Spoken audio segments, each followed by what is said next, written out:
Honorable Minister, sir. Honorable Minister, sir. It was decided in the morning, sir. Why are you repeating it? Yes, sir.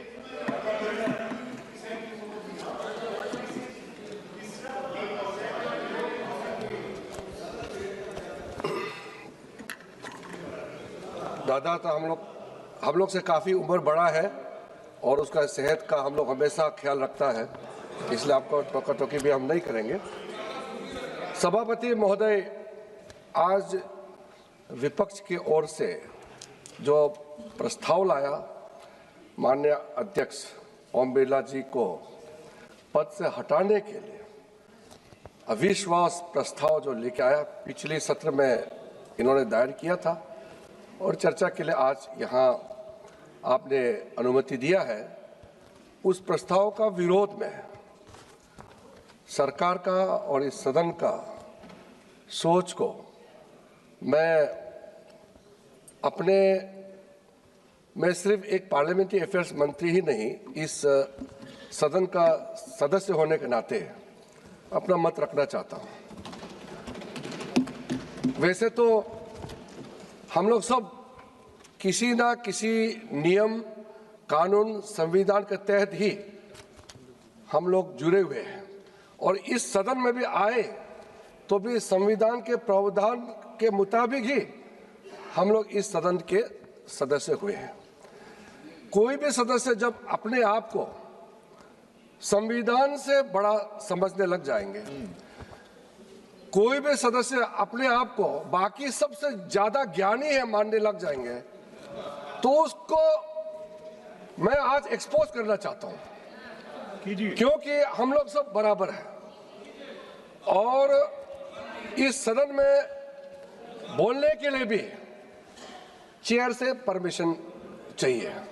ऐसा नहीं है मैं सदस्य हूं इसलिए मर्जी से मैं जब चाहे खड़े हो जाऊं और मेरे लिए माइक ऑटोमेटिक ऑन हो जाएगा, ये सोचना भी गलत है। सबसे पहले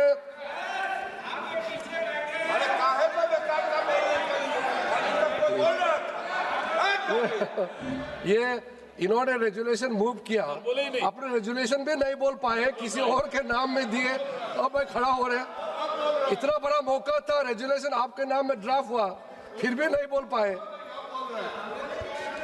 सर, संविधान के अनुच्छेद 94 सी के तहत और इस सदन के rules of procedure and conduct of business का रूल 200 और 203 के प्रावधान के मुताबिक आज हम लोग इस प्रस्ताव पे चर्चा कर रहे हैं।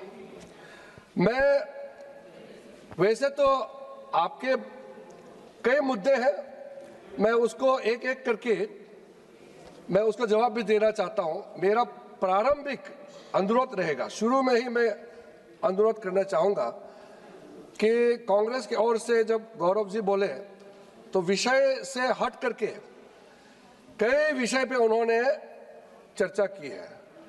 क्योंकि उन्होंने मुद्दे रखे हैं तो मुझे उसका भी जवाब देना पड़ेगा।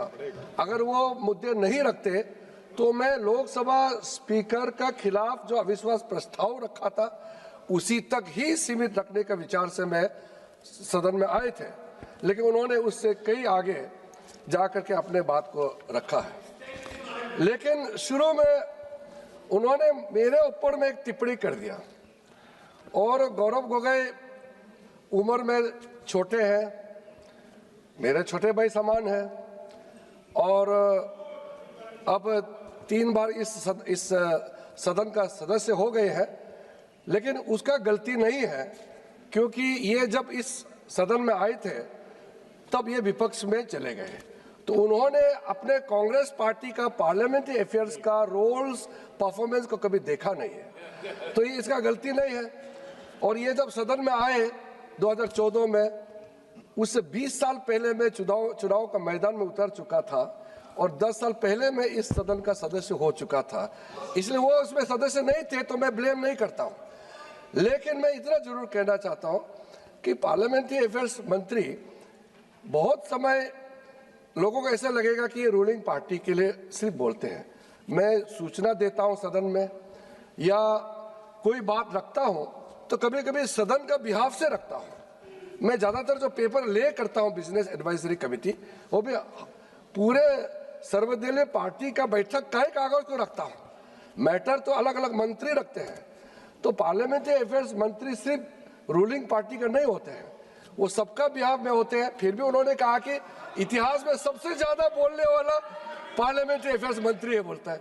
इसलिए एक बार रिकॉर्ड जाके देख लो, कांग्रेस पार्टी का 60 साल का इतिहास, और हमारे भी कई हमारे बड़े नेता जो आज इस दुनिया में नहीं है, पार्लियामेंट्री अफेयर्स मंत्री रहे हैं, प्रमोद महाजन जी, सुषमा स्वराज जी, वेंकैया जी हमारे उपराष्ट्रपति भी रहे हैं, मदन लाल खुराना जी। इसलिए पार्लियामेंट्री अफेयर्स मंत्री के ऊपर में टिप्पणी करने से पहले आपका अपना कांग्रेस के जमाने का भी आप लोग को थोड़ा सा ध्यान रखना चाहिए। सभापति महोदय, जो हमको जो अथॉरिटी दिया है आज ये मुद्दे लेकर के आने के लिए, उसमें थोड़ा सा हम बिंदु में जाना चाहते हैं।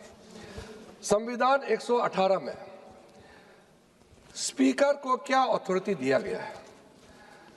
स्पीकर इस सदन का जितना रूल्स ऑफ प्रोसीड्योर और कंडक्ट ऑफ बिजनेस जो भी इस सदन में चलते हैं, उसका फाइनल अथॉरिटी लोकसभा अध्यक्ष ही होते हैं।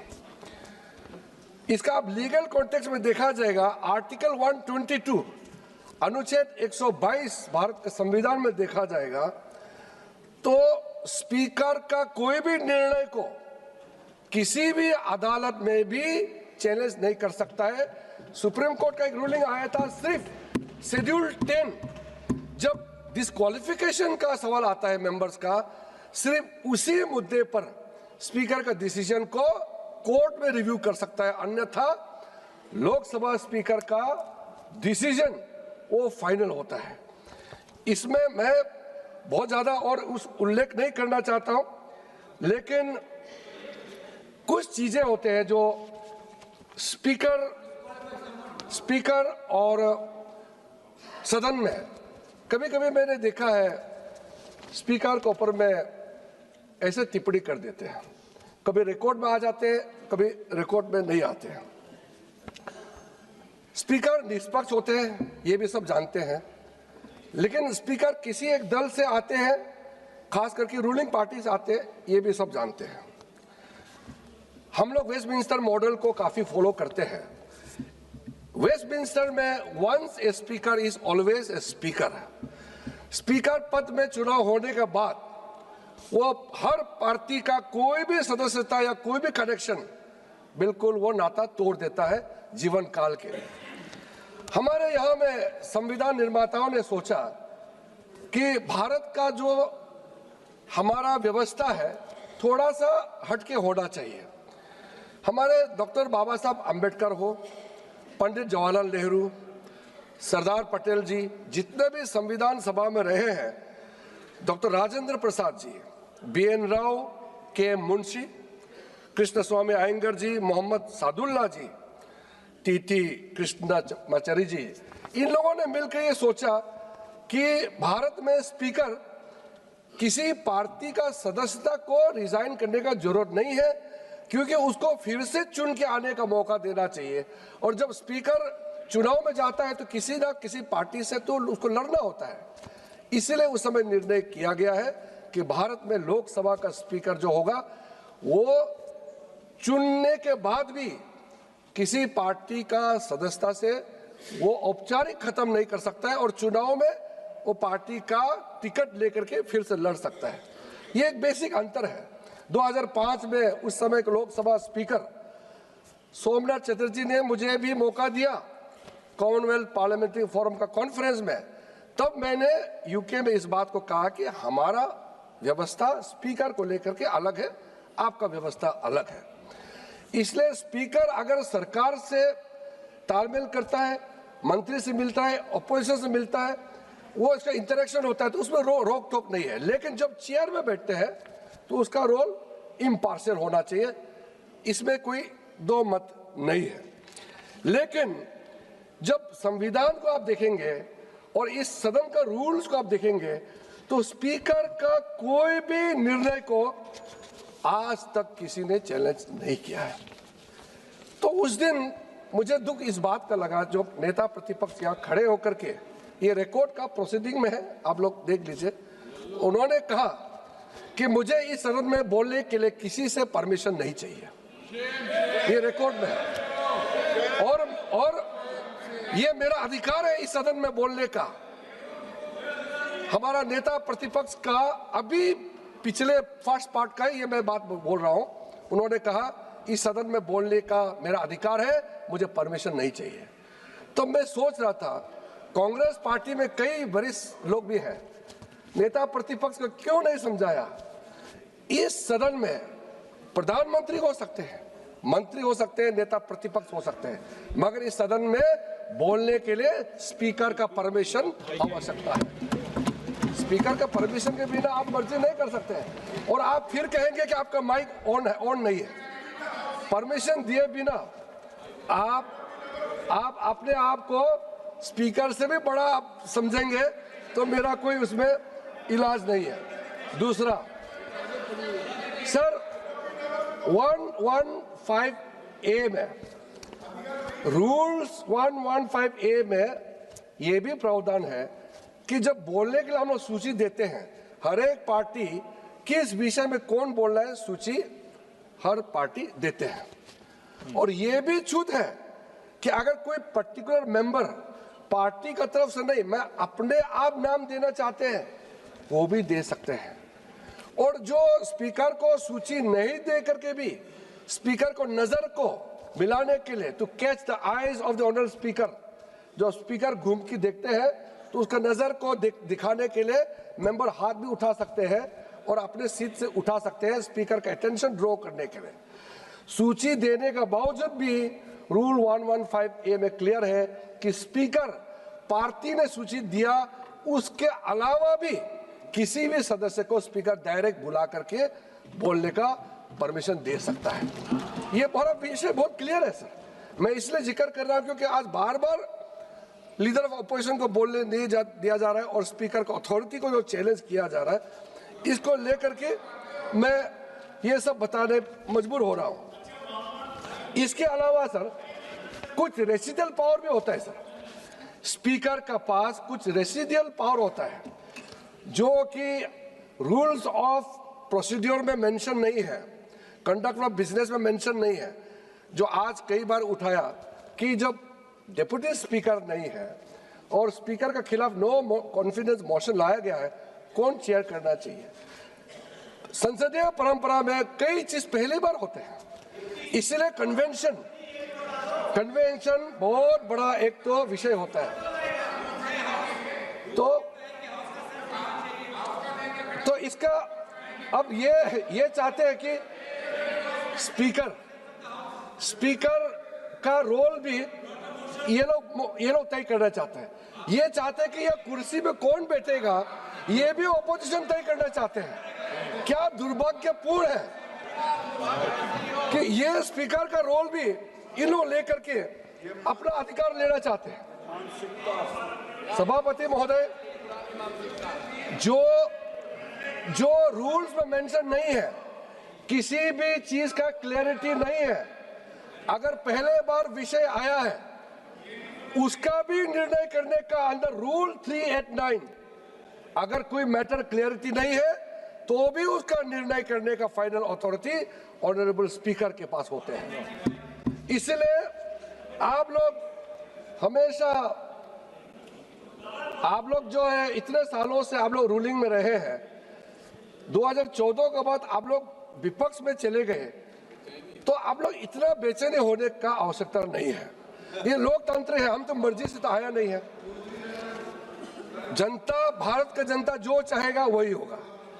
इसलिए इतना फ्रस्ट्रेशन और इतना कानून का डिसरिगार्ड, सदन का डिसरिगार्ड करना, ये मैं मानता हूं कि ये सबके लिए सही नहीं है। हम लोग 2000 ये हमारे साथी लोग भी बैठे हैं, मुझे आज भी बता रहे थे कि पुराने सदन में हम बोलते बोलते कुछ चीज में अफजल गुरु को फांसी देना है नारा लगा करके हम लोग गलती से बीच में पहुंच गए, ये वेल ऑफ द हाउस में। हमारा नेता प्रतिपक्ष लाल कृष्ण आडवाणी जी ने इतना डांटा हम लोगों को, इतना डांटा कि 2004 का नवंबर महीने में हम लोग जब यहाँ आधार पहुंचा तो भी इतना डांटा, मुझे भी पुकार के कहा तुम नए सांसद हो, उस तरफ जाना नहीं बिल्कुल, वो ट्रेजरी बेंच का जगह है, आधा से इधर ही रहो, नहीं तो अपना जगह से प्रोटेस्ट करो। आज तो सदन आते ही लोग पूरा प्रधानमंत्री जी के आगे आ जाते। हम लोग ने, हमारा एनडीए भारतीय जनता पार्टी के सदस्यों ने कागज फाड़ के कभी भी स्पीकर कुर्सी को हम लोग ने नहीं फेंका है। आप पूरा इतिहास देख लो, हमारा पार्टी कभी भी सेक्रेटरी जनरल का टेबल में चढ़ करके हम लोग ने कभी नाचा नहीं है। हम लोग ने कभी भी ऐसा नहीं किया जो इस सदन को शर्मसार करे। कभी नहीं। आप इतिहास देखिए, रिकॉर्ड है, लोकसभा का रिकॉर्ड है, 1951 के बाद पूरा रिकॉर्ड देख लीजिए। कभी किसी एनडीए के भारतीय जनता पार्टी के किसी सदस्य ने कागज फाड़ के चेयर के मुंह में फेंका है? आप बताइए। आप लोगों ने क्या क्या नहीं किया। मैं आपका हरकतें अगर गिन के बताने लग जाएंगे आप खुद को अच्छा नहीं लगेगा। इसलिए आज 40 साल बाद लोकसभा स्पीकर का खिलाफ अविश्वास प्रस्ताव आपने लाया। आज के इस चर्चा में आने से पहले अगर थोड़ा सा आप हमारे बात आप मानते ही नहीं है, पंडित जवाहरलाल नेहरू जी ने क्या कहा था उस समय सदन में, या उस समय के प्रधानमंत्री राजीव गांधी जी ने क्या कहा था, थोड़ा पढ़ के आते तो भी आप में ज्यादा विनम्रता आते। आपने बिल्कुल परवाह नहीं किया, अपने ही पुराने बड़े नेताओं का वक्ता जो रहे हैं उसको पढ़ने का भी आपने कभी कष्ट नहीं किया है। जब 1987 में बलराम जाखड़ जी को अविश्वास प्रस्ताव के माध्यम से नोटिस सर्व किया, उस समय का एक ही लाइन में स्वर्गीय राजीव गांधी जी का मैं पढ़ के बोलना चाहता हूं। राजीव गांधी जी का ये मैं कोट कर रहा हूं। इस सभा की महान परंपरा रही है कि हम अध्यक्ष की सदास्यता पर अंगुली नहीं उठा सकते, चाहे हम उनसे सहमत हो अथवा असहमत। वे जो करते हैं भले ही वो किसी को पसंद ना आए, परंतु यदि हम उनके विश्वास एवं संसदीय लोकतंत्र के प्रति उनके वचनबद्धता पर उंगली उठाते हैं तो हम सब अपनी संस्था का आधार ही नष्ट कर देते हैं। ये स्वर्गीय राजीव गांधी जी का स्पीच का हिस्सा है। आज यहाँ यही किया जा रहा है, यही किया जा रहा है। राजीव गांधी जी ने कहा और मैं भी कह रहा हूं, यही आप लोग आज यहाँ किया जा रहा है।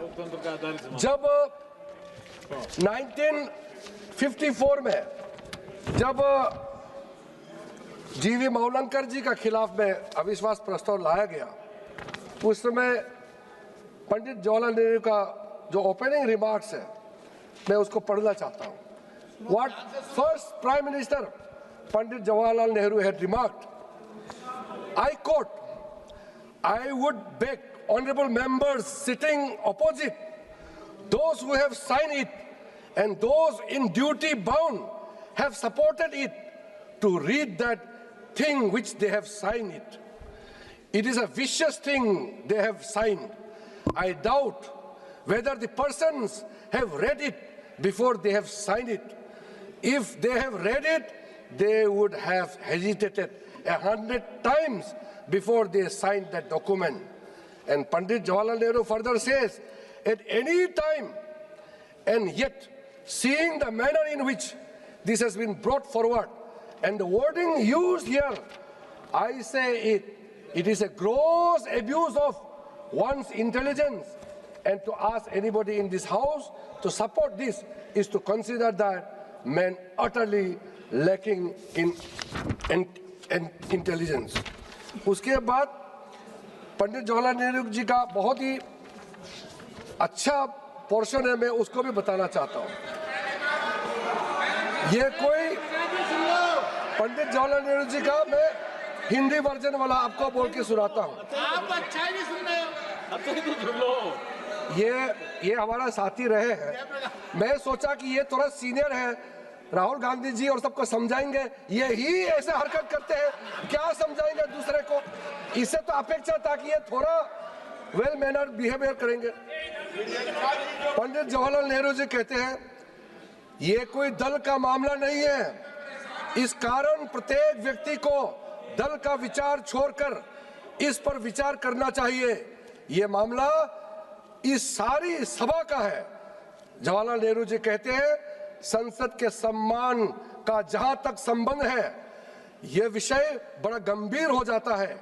अध्यक्ष के विषय में जो कुछ कहा गया और किया गया है, वो सब हम लोगों के ऊपर ही लौट आता है। जो अपने को इस सभा का मान्य सदस्य कहते हैं, इस प्रश्न के सभा के सम्मुख आते ही मुझे अत्यंत दुखी हुआ। मैं चाहता हूं कि सदस्यों को इसका पता लग जाए। हम अध्यक्ष को बहुत वर्षों से जानते हैं, काम करते देखते हैं, और संभव है हम में से कुछ लोगों की सम्मति उनके विषय में ठीक वैसे ही ना हो जैसे कि अन्य लोगों की हो। हुआ यूं है कि हम में से कुछ लोगों ने, चाहे वे विरोधी दल के हो अथवा इस दल के, उनके निर्णय अथवा विनिश्चय को पसंद नहीं किया है। उनके विनिश्चय को से सम्मत ना होना एक चीज है, और जो कुछ हो चुका है उस पर नाराज भी हुआ जा सकता है, ऐसे चीज हो जाया करती है। किंतु ऐसे व्यक्ति के सद्भाव को चुनौती देना एक दूसरी चीज है। हम उनके सद्भाव को चुनौती देकर अपने देशवासियों और संसार के सम्मुख अपने आप को धोखा देते हैं कि हम तुच्छ व्यक्ति हैं, और यही चीज बड़ी गंभीर है। ये नेहरू जी ने कहा, और आगे कहता है, इसका निर्णय तो हमारे हाथ में है, क्योंकि हम दुनिया को और अपने देश को ये बता रहे हैं कि हम तुच्छ और जगरालू व्यक्ति हैं, और इसके परिणाम पर ध्यान दिए बगैर ओछेपन में अपने को फंसाना चाहते हैं। आप सोचिए, पंडित जवाहरलाल नेहरू जी ने कितना गंभीरता से इस बात को उस समय रखा था। कम से कम आप लोग उसको पढ़ के आते। आप उनका बातों का स्मरण नहीं कर रहे हो, स्मरण करिए, बताइए आप। सभापति महोदय, आज दुख इस बात का है कि इस रेजुलेशन पे जब हम लोग चर्चा कर रहे हैं तो प्रिसाइड करने के लिए ओम बिरला जी कुर्सी में नहीं बैठे हैं। मुझे मालूम है कई सदस्य ऐसे हैं, चाहे कांग्रेस के भी हो, चाहे बीच में बैठने वाला हो, कहीं ना कहीं मन से दुखी है। और मैं तो छोटे राजनीति नहीं करना चाहता हूं, लेकिन कम से कम 50 से ज्यादा सांसद विपक्षी दल के लोग मुझसे मिले हैं और कहा है कि हम ओम बिरला जी के खिलाफ अविश्वास प्रस्ताव में हम सहमत नहीं है, लेकिन हम राजनीति से मजबूर हैं। कांग्रेस ने जो जिद पकड़ा है, हम लोग मजबूरी से कर रहे हैं। मैं किसी का नाम लेकर के, मैं यहाँ किसी के राजनीति में कोई छवि को खराब करने के लिए मैं बिल्कुल प्रयास नहीं करूंगा, लेकिन जो सच्चे हैं मैं गवाह हूं, और आप लोग भी एक दूसरे को बातचीत करके आपको भी पता लग जाएगा कि ये अविश्वास प्रस्ताव ओम बिरला जी का खिलाफ में ला करके आप लोगों ने कितना गलत काम किया है। जो आज चेयर से टिप्पणी की गई है कि इनका नोटिस ही डिफॉल्ट था, इनका नोटिस ही डिफॉल्ट था, फिर भी स्पीकर साहब ने खुद सारा करेक्शन करने दिया, इनके 3 मेंबर को बुलाया और उसको साइन करने दिया। आप सोचिए, उस महान व्यक्ति का खुद का खिलाफ अविश्वास प्रस्ताव ला रहे हैं और खुद करेक्शन करवा रहे हैं कि आपका गलत है, आपने सही नहीं किया है, नंबर ठीक नहीं है। सारा करेक्शन भी ओम बिरला जी ने सीखा कि सारा नोटिस को भी ठीक ठाक शुद्धिकरण करवा के आज हम लोग चर्चा कर रहे हैं, क्योंकि टेक्निकल ग्राउंड में क्यों इसको रिजेक्ट करना है। अगर बात निकल गई तो चल चर्चा करते हैं, बात तो क्लियर हो ही जाएगा जब सदन में हम लोग एक दूसरे का बात सुनेंगे। सभापति महोदय, जब हम लोग ओम बिरला जी के बारे में इस सदन में चर्चा कर रहे हैं, मैं बहुत भारी मन से कह रहा हूँ। मैं भी कई स्पीकर हमने देखे हैं, सब स्पीकर अपने अपने तरीके से बहुत अच्छा काम करते हैं, सबका अपना इतिहास है, सबका योगदान है। जब स्पीकर के बारे में बात करते हैं तो हमको बहुत सोच समझ करके बोलना चाहिए, और जो वाक्य बाकी लोग अभी बोलेंगे ही। आज माननीय उपनेता गौरव जी ने जो बोला, मुझे लगता है कि वो भी रात को जाकर के सोचेंगे मैंने ऐसा शब्दों का प्रयोग क्यों किया है। क्योंकि सर, प्रियंका जी जो आप मुझे एक उदाहरण बताइए, जब से भारत आजादी हुए हैं एक लोकसभा स्पीकर का नाम मुझे बताइए जो सरकार के खिलाफ बयान देते हो और सदन में सरकार का बिजनेस के खिलाफ काम करते हैं, और विपक्ष जो रेजुलेशन आता है उसको समर्थन करते हैं। आप एक लोकसभा स्पीकर का नाम बताइए।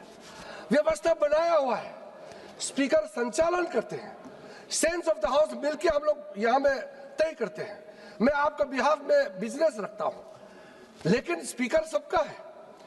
तो आप स्पीकर को सरकार का स्पीकर बोलना, सरकार के माध्यम से स्पीकर का नॉमिनेशन जरूर हुए हैं, लेकिन आप कहते हैं कि स्पीकर सरकारी भाषा बोलते हैं। आप इस तरह का जब इल्जाम लगाते हैं स्पीकर के बारे में, आप सोच के देखना चाहिए। हमारा तो कितना स्पीकर हुए हैं जिसको हमने समर्थन करके जो इलेक्टेड हुए हैं, ज्यादातर स्पीकर आपके ही पार्टी से रहे हैं।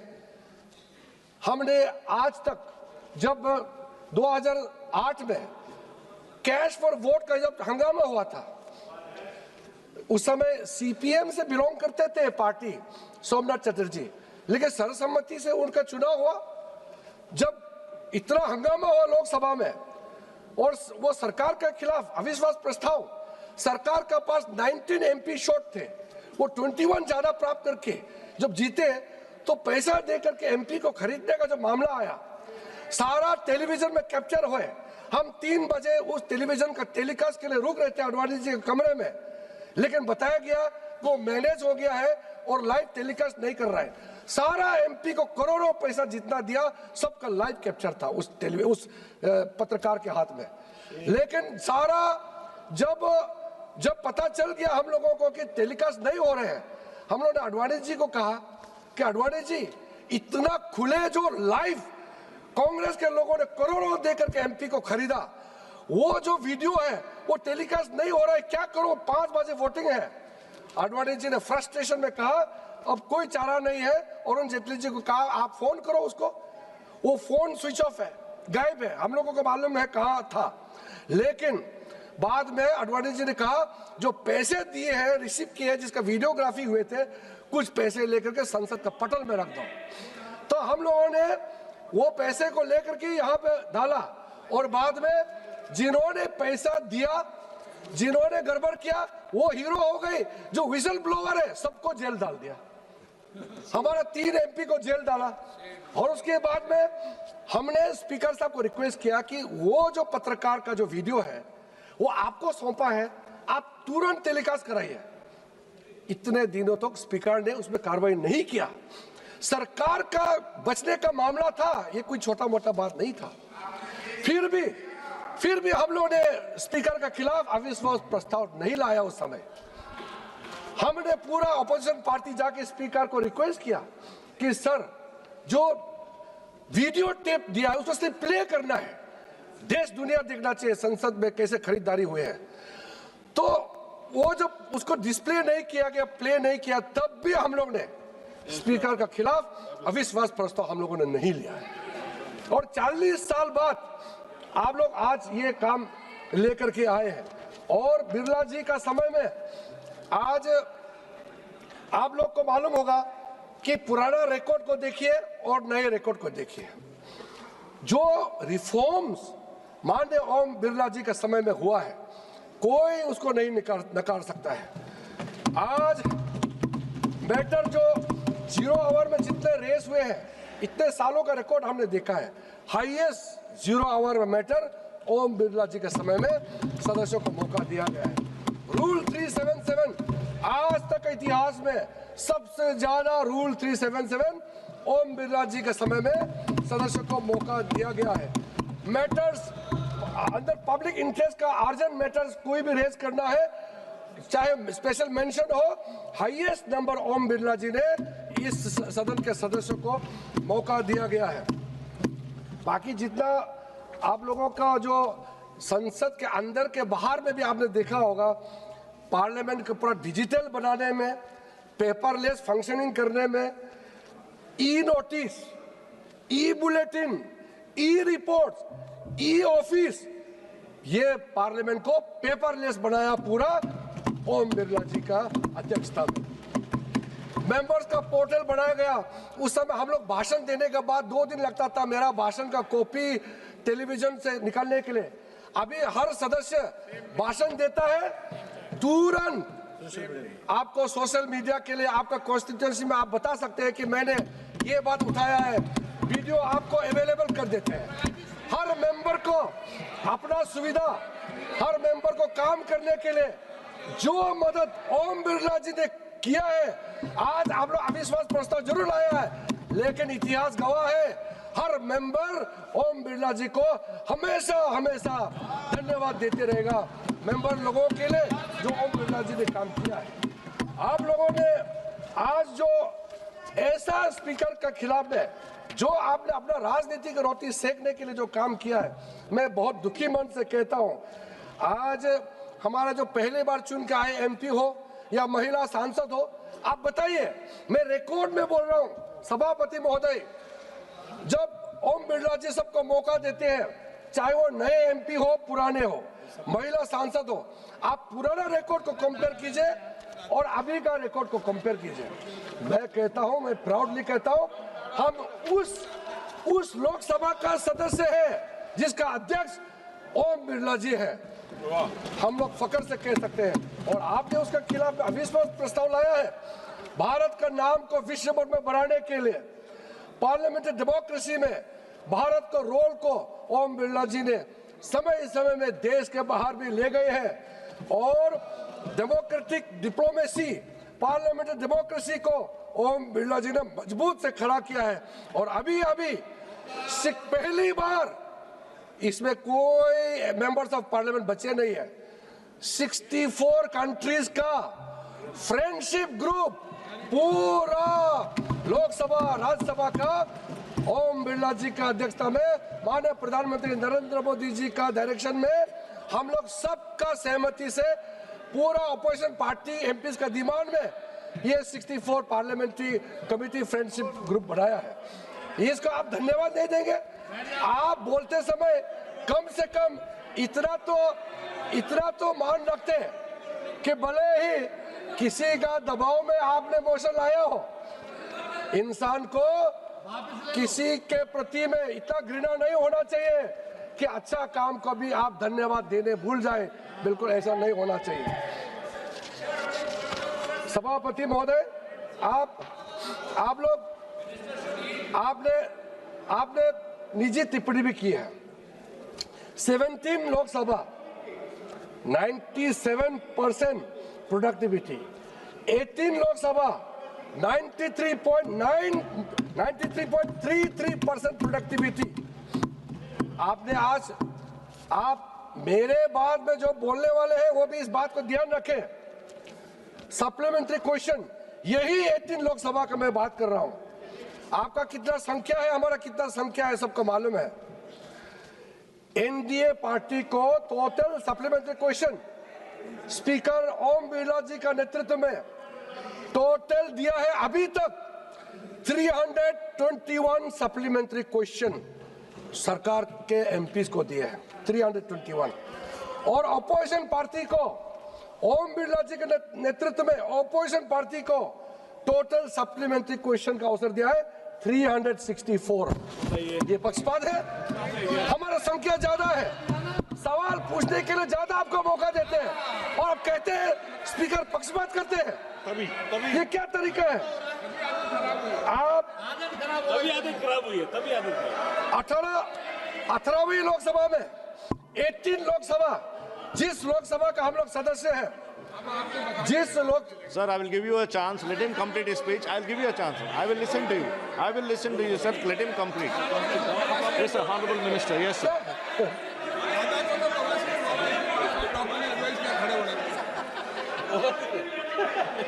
सर ये कोई टाइम हो 2A. Sir, 203, except with the permission of the speaker or the person presiding, a speech on the resolution shall not exceed 15 minutes in duration. Sir, he has already spoken for half an hour. How are you allowing? This is 203. And you look into Kaul and Shakdar that unless the speaker gives express permission, nobody can speak more than 15 minutes. Okay, sir. And you are allowing him Sir, thank you. half an hour Thank to you for speak. enlightening me, sir. Sir, Please. stop him. Sir, Sir, Honorable, ये actually Honorable Minister may continue to speak. मैं तो sir मैं तो क्या करें, मुझे दया आ रहा है। इतना सीनियर एमपी है, ये इसको मालूम होना चाहिए 1954 में ऑपोजिशन पार्टी ने पूरा दिन का डिमांड किया था डिस्कशन के लिए, जब जीवी मौलनकर जी के खिलाफ में रेजोल्यूशन लाया था और पंडित जवाहरलाल नेहरू ने 1.5 आवर एलोकेट किया।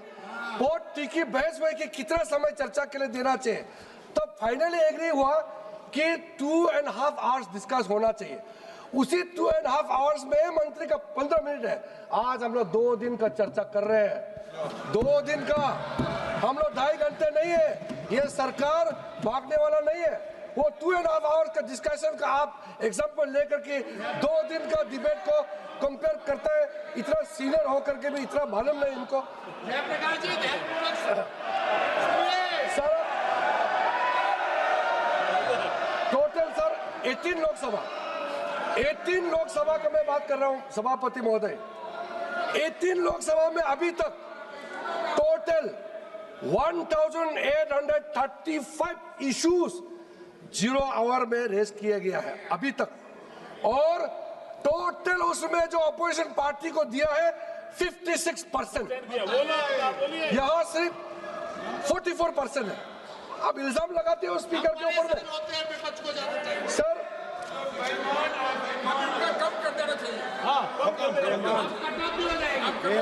बेमान अब वो सुन नहीं सकते हैं बैठ करके। देखिए कभी कभी आप उम्र में बड़ा हो सकता है, लेकिन कुछ 1-2 पॉइंट हमसे मिलेंगे। आप सुनिए,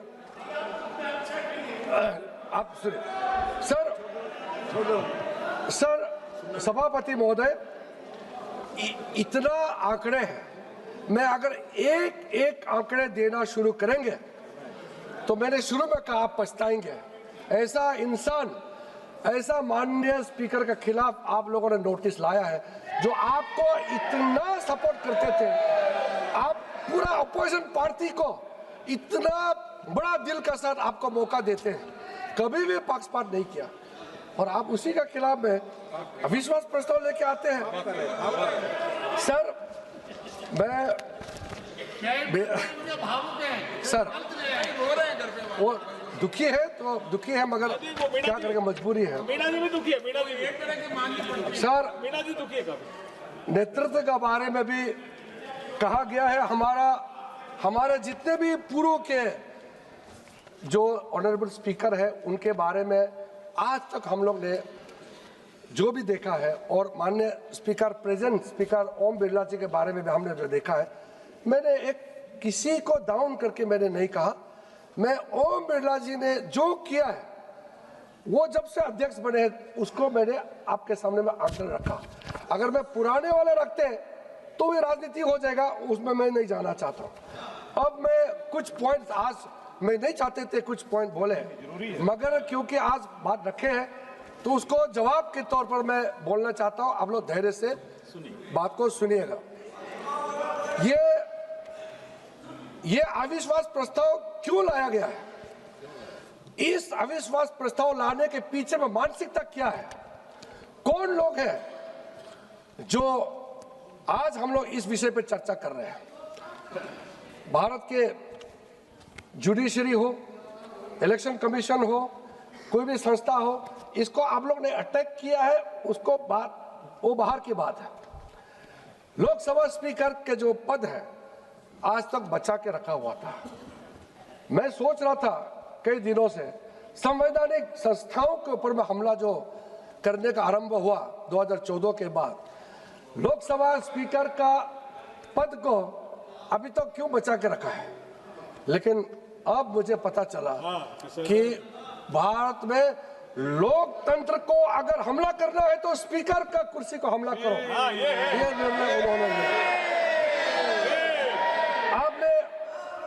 आपने आपका लीडर ऑफ ऑपोजिशन के बारे में कहा, और लीडर ऑफ ऑपोजिशन इसी सदन के सदस्य होने के नाते मैं सीधा सीधा कहना चाहता हूं, जब उस दिन नेता प्रतिपक्ष भाषण दे रहे थे, कहां से ये बात शुरू हुआ? रूल 3491 में उन्होंने जो बात रखा और जो बार बार गौरव जी उसको दोहरा रहे थे, उस पे स्पीकर साहब ने रूलिंग दिया। और मैंने शुरू में कहा, आर्टिकल 118 में भी जो लिखा है कि स्पीकर का डिसीजन आप भले मंजूर हो ना हो, एग्री हो ना हो, फाइनल होते हैं। वही पंडित जवाहरलाल नेहरू जी ने कहा, वही राजीव गांधी जी ने कहा कि आप सहमत नहीं हो सकते हैं। लोकतंत्र में एक दूसरे के प्रति हम लोग तो लड़ते रहते हैं, लेकिन दुश्मन तो है ही नहीं है। ओपिनियन ऑफ डिफरेंसेस होते हैं, मत अलग अलग होते हैं। तो आपका बात को अगर स्पीकर नहीं माने तो क्या आप स्पीकर के ऊपर चढ़ जाएंगे क्या? स्पीकर ने रूलिंग दे चुके थे कि आप जो कह रहे वो मुद्दे सब्सटेंटिवली इसमें जुड़ा हुआ नहीं है, तो आप कोट मत कीजिए। आपने मेंशन कर दिया, फिर भी बोल रहे मुझे बोलने नहीं दिया जा रहा है, मुझे बोलने नहीं दिया जा रहा है। स्पीकर ने कहा कि रूलिंग हो चुके हैं। हमने भी 2 बार उठ के कहा कि स्पीकर का रूलिंग है वो फाइनल है। स्पीकर हो गया, स्पीकर का रूलिंग फाइनल है, रिकॉर्ड में। फिर भी बार बार उठ के कह रहे। Let him complete. Let him उसके बाद सर, उसके बाद Let him complete. इन लोगों ने पहला आरोप लगाया, पहले आरोप लगाया Sir, let him कि complete. इनका लीडर ऑफ ऑपोजिशन को बोलने नहीं दिया जाता है। No, he's not. Sir, No, please listen, madam. He merely mentioned that the ruling was already given. No. There is no rule of सभापति महोदय, order here. Please. वो सच्चाई सुन नहीं पा रहे हैं, मजबूरी है, रेजोल्यूशन लेके आया, सच्चाई सुन नहीं पा रहे हैं। सच्चाई सुनिए। सभापति महोदय ये कह रहे हैं कि इनका नेता प्रतिपक्ष को बोलने नहीं देते हैं, ये कह रहे हैं। मैं कहता हूं, मैं अब बताता हूं सही बात क्या है। मैं अब सही बात बताता हूं। सुन लीजिए। 15 लोकसभा में इनके नेता प्रतिपक्ष सदस्य थे, कुल मिलाकर के 2 बार बोले, पूरे समय में 2 बार बोले। पूरी लोकसभा में। और इन्होंने जब सेशन चलता है उस समय ही विदेश चले जाते हैं। सेशन चल रहे हैं, विदेश चले जाते हैं और यहाँ बोलते हैं कि बोलने नहीं दिया जा रहा है। सर, नियम कहता है जब कोई भी मेंबर अपना भाषण रखते हैं, डिबेट में इंटरवेंशन करता है, उसके बाद जो उसका नेक्स्ट बोलते हैं उसका सुनना होता है। इनका नेता प्रतिपक्ष अपना बात बोल के खत्म हुआ, बैठे बगैर हुआ चले जाते हैं। किसी का सुनता नहीं है, किसी का सुनता नहीं है और बोलता कि बोलने नहीं दिया जाता है। सर, मैंने बार कहा है, That is his point of observation. He's making his point. सच्चाई है तो करवा लग रहा है। No, ये sir, लोग please सुन नहीं पा रहे, मैं क्या करूं? वेणुगोपाल जी आप अगर बैठिएगा। वो ये वेणुगोपाल मुद्दे जी, नहीं please sit उठाते down. तो मुझे बोलने की आवश्यकता नहीं होती। Observation. That is Sir. his point of observation. Let him make his observation. No, please. मैं उसका गंभीरता को बताता हूँ। अब आप बोलिएगा सर। यहाँ माननीय प्रधानमंत्री जी बैठे हैं, पहली बार मैंने ऐसा दृश्य देखा है, वहां से दौड़ के आते गले लगाने के लिए प्रधानमंत्री के ऊपर में जबान पड़ते हैं। ऐसा कोई नेता प्रतिपक्ष देखा है आपने जिंदगी में? कमाल का है। और यहाँ से आकर के वहां बैठ करके अपने एमपी को देख करके आंख मारते हैं, आंख मारते हैं। आपका नेता प्रतिपक्ष कितना गंभीर है, यहाँ बहस चल रहे हैं और अपने सदस्यों के तरफ देख करके आंख मारते हैं। ये ऐसा नेता प्रतिपक्ष हमने पहली बार देखा है। और जैसा लीडर है, बाकी तो ऐसा ही होगा। आप वहां बैठे हैं सभापति महोदय, और आपको यार बोलते हैं, और ये मेंबर चेयर को बोलते हैं यार, और बाद में यार मत कहा तो बोलते हैं यार कहने से क्या होता है, चेयर को यार कह सकता है। राज्यसभा में सभापति जो भारत के उपराष्ट्रपति है उसको बोलते हैं कलीग। नो सर, स्पीकर और चेयरमैन राज्यसभा ये कलीग नहीं है, वो कस्टोडियन ऑफ द हाउस होता है, वो हमारे कलीग नहीं होते हैं। आप उसके साथ हल्के फुल्के में मजाक नहीं कर सकते हैं। आप लोगों ने जैसा नेता हल्कापन दिखाता है वैसे उसका बाकी सांसद को भी ऐसा बिहेव करने में मजबूर कराते हैं, ये ठीक नहीं है। आपके यहाँ में भी काफी अच्छे लोग हैं, आपके लोग में भी अच्छे हैं, लेकिन अब नेता प्रतिपक्ष उन्हीं को बनाया, हम तो कुछ नहीं कर सकते हैं। मैं क्या कर सकता हूँ, मेरा हाथ में तो है नहीं।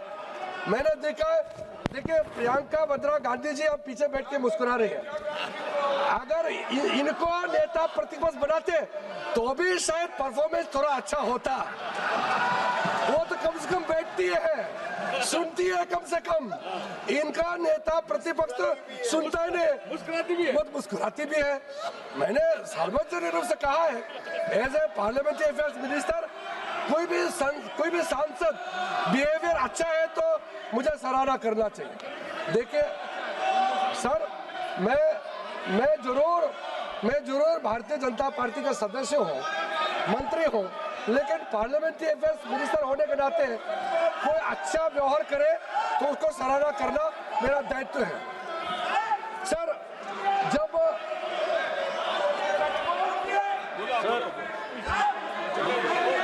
आप बैठिएगा, नाम लिए हैं, बाद में मैं मौका मौका मिलेगा। दूंगा उनको बोलने के। आप बैठिएगा, बाद में आप मौका बैठिएगा, मिलेगा। नाम लिए हैं आप, अरे बाद में मौका मिलेगा।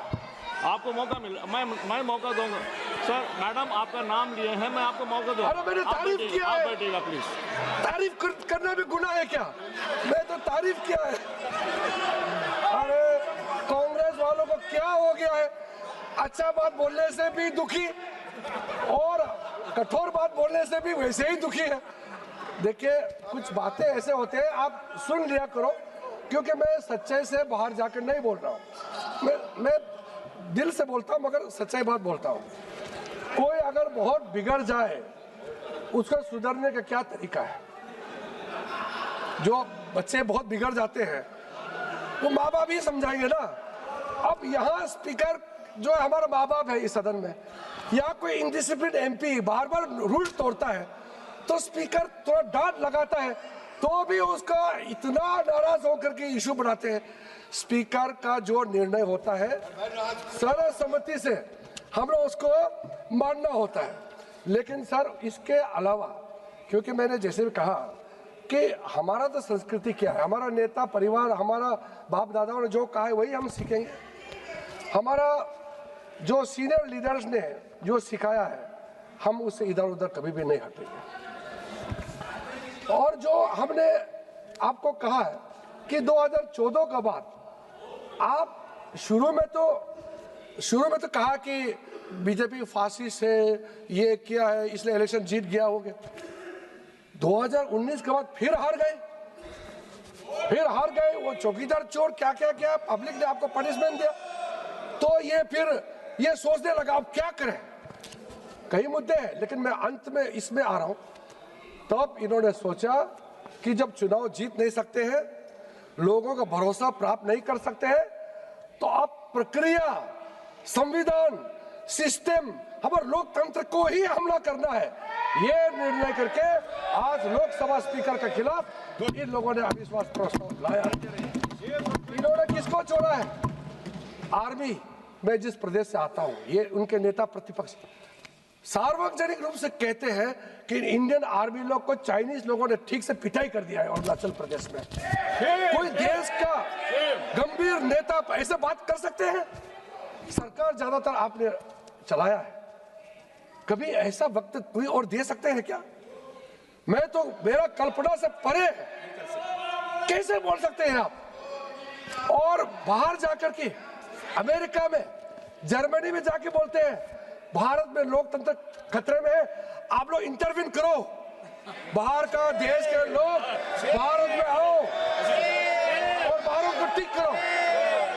हमारा लोकतंत्र को बचाने के लिए क्या विदेशी ताकत चाहिए क्या हमको? क्या बात करते हैं?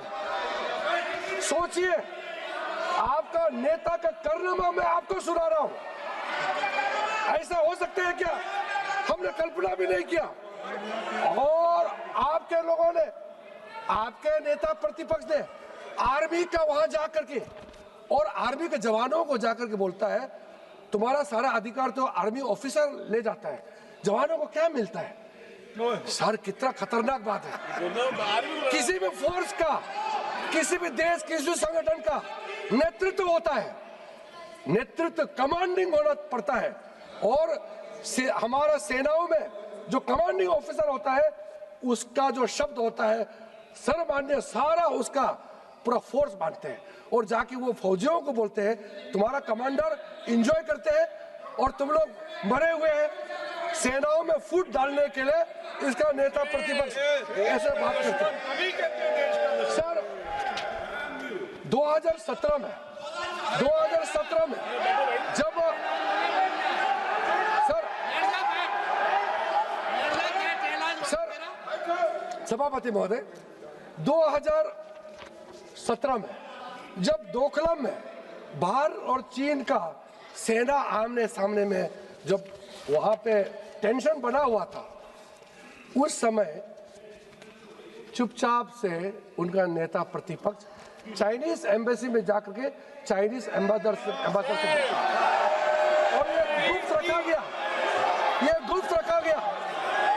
रखा गया और बाद में चाइनीज एम्बेसी के वेबसाइट में पब्लिश हुआ। तब जाकर के उन्होंने कहा हम तो जानकारी प्राप्त करने के लिए गए थे चाइनीज एम्बेसी से, इंफॉर्मेशन, यानी कि वो हमारा आर्मी, हमारा सरकार को भरोसा नहीं है, चाइनीज एम्बेसी से इंफॉर्मेशन लेना है इनको, वहां से जानकारी लेना है इनको। आप सोचे, इसके लिए माफी मांगना तो छोड़िए, आज तक इन्होंने अफसोस प्रकट भी नहीं किया है। सर, आज कह रहे थे कि प्रधानमंत्री जी को ये लोग नीचा दिखाने का कोशिश करते हैं। 2013 में सर सभापति महोदय, 2013 में यूपीए सरकार के समय में उनके रक्षा मंत्री ने इसी सदन में खड़ा करके रिकॉर्ड में कहा है कि पूरा भारत चाइना का जो बॉर्डर एरिया है वहां रास्ता इसलिए नहीं बनाया, ये इंडियन गवर्नमेंट का डिसीजन है, नहीं बनाना है, अगर बनाएगा तो चाइनीज आर्मी आ जाएगा और सारा बॉर्डर एरिया को अंडर डेवलप रखना है। ये इनका डिफेंस मिनिस्टर का ऑफिशियल स्टेटमेंट है इस सदन का। पी चिदम्बरम, इनके जमाने में गृह मंत्री भी थे, वित्त मंत्री भी थे। मुंबई अटैक हुआ, उसके बाद इतने साल बाद में पी चिदम्बरम जी कहते हैं कि हम लोग बदला लेना चाहते थे, अमेरिका ने कहा कि बदला नहीं लेना है, चुपचाप बैठो, इसलिए डर के हम लोग चुपचाप बैठे। इनका चिदम्बरम का स्टेटमेंट, ये मेरा स्टेटमेंट नहीं है। आप तो दूसरे सदन में सदस्य हैं, रिकॉर्ड में है, आप जाकर के पूछो और आप ऐसे बात कहते हैं सर। और आप इन लोग ये सुन नहीं सकते हैं, ये सुन नहीं सकते। मैं तथ्य से बाहर नहीं बोल रहा हूं सर, मैं जो आज कह रहा हूं मैं रिकॉर्ड पे कह रहा हूं। एक भी सदन का रिकॉर्ड या बाहर का रिकॉर्ड से बाहर मैं एक शब्द नहीं कह रहा हूं। और ये लोग बच नहीं सकते हैं, ये लोग बच नहीं सकते हैं। और इनका नेता ने कहा हम पूरा इंडियन स्टेट का खिलाफ लड़ाई लड़ रहे हैं। सोचिए, इनका नेता प्रतिपक्ष कहते हैं कि हम इंडियन स्टेट का खिलाफ लड़ाई लड़ रहे हैं। इंडियन स्टेट क्या होता है? कौन है इंडियन स्टेट? आप, हम, ये मातृभूमि भारत, ये इंडियन स्टेट है। इसका खिलाफ आपका नेता प्रतिपक्ष लड़ने की बात करता है। ऐसा नेता प्रतिपक्ष हमने कभी भी कल्पना नहीं किया। जब मैं इस दुनिया में पैदा हुआ, ऐसा भी दिन आएगा कि हम ऐसा नेता प्रतिपक्ष को देखने को मिलेंगे जो देश के खिलाफ लड़ाई लड़ने का बात करते हैं। बाहर में जाकर के, आप अमेरिका में जाकर के मुस्लिम काउंसिल ऑफ न्यू जर्सी के साथ, Islamic council of north America, Indian American Muslim council, Islamic medical council of north America का साथ में आपका मिलना जुलना क्यों होते रहते हैं बताइए? और सर जॉर्ज सोरोस के साथ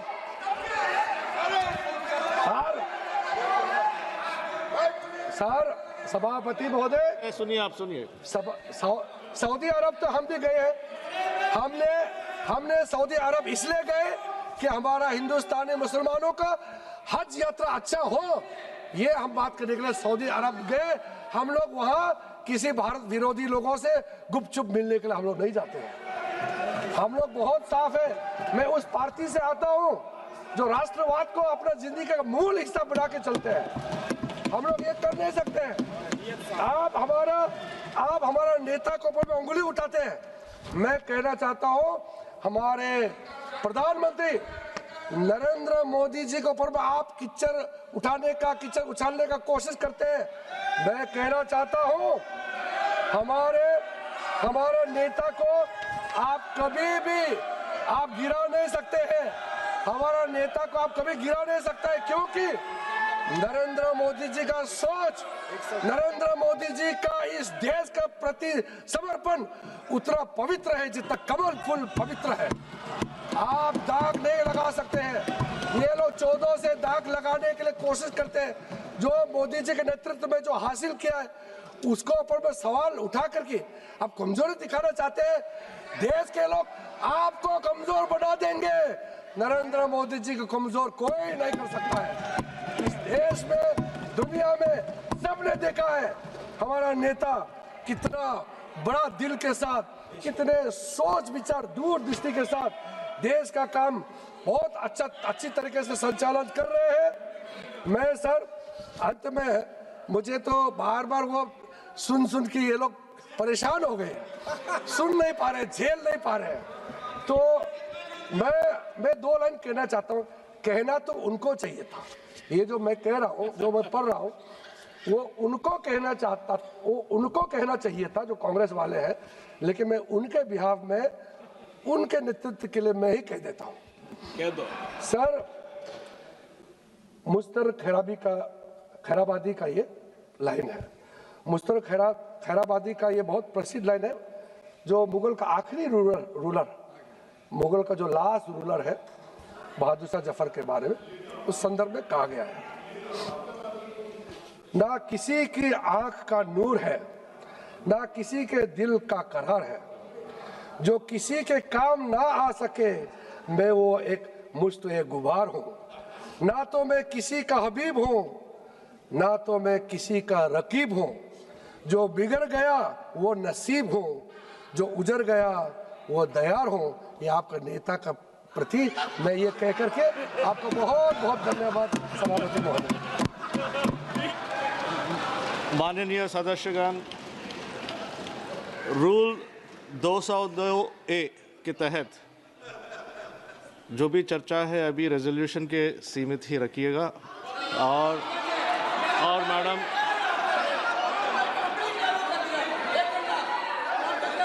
मैडम आपका नाम लिया गया और आपकी तारीफ की जाती थी। आप कुछ बोलना चाहते तो बोल दीजिए।